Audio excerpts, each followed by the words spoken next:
Hey, what's up? This is Smashpop for That Techy Thing, and you're watching my thoughts and review of the OnePlus 3.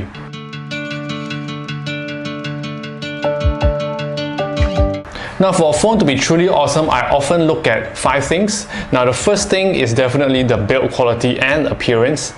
Second is the screen and display. Third is definitely the camera. Fourth is performance and battery life. And fifth, I call it a superpower. It means what else can your phone do that other phones cannot, or additional features that this phone has compared to others. Alright, so let's get to it. Now, the first thing we look at is definitely the build quality and the appearance. Now, the build quality, well, is top notch because it's very solid. It's made of full metal, as you can see here, and the front is made of Corning Gorilla Glass 4.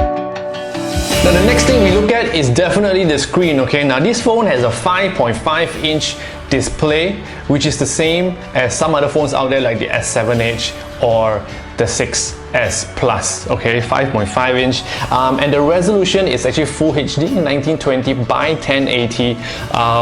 One thing I would say though is that the screen is not bright enough. The moment you bring it out of the house, you'll notice that everything looks quite dim. Apart from that, everything is very high res enough for human eyes.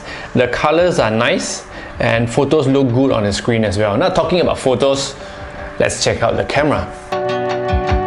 Right, the OnePlus 3 has a 16 megapixels camera on the back and 8 megapixels camera on the front. Alright, so I would say it's sufficient for everyday use, and from my testing, I realized that the camera is actually quite good, okay? And it comes with manual settings as well, so in case you want to use, say, ISO settings, you want to change the shutter speed and stuff, you can do that on this camera, but I'm very sure the moment you use this phone, you would stick to auto mode because auto mode is good enough. And, and it has HDR, so it's actually quite good because it brings out the shadows in your photos.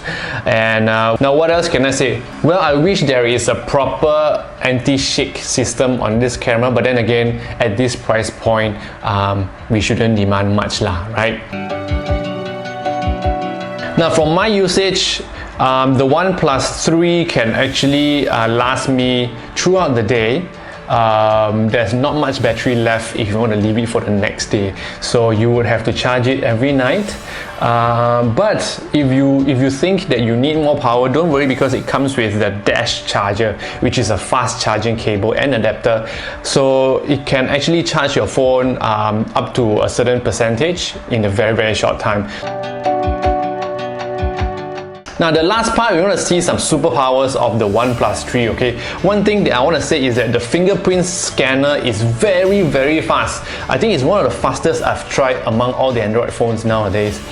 There's also a dark mode in settings whereby the moment you switch it on, everything becomes black, okay? So it looks really good if you're a guy who loves like cool stuff and things like that. Apart from that, it also has some certain gestures for you to operate certain things. So there you go, my thoughts on the OnePlus 3. I think it's a very good Android device at this price range at about 1.8K. You get 6 gigabytes of RAM on this beast, okay?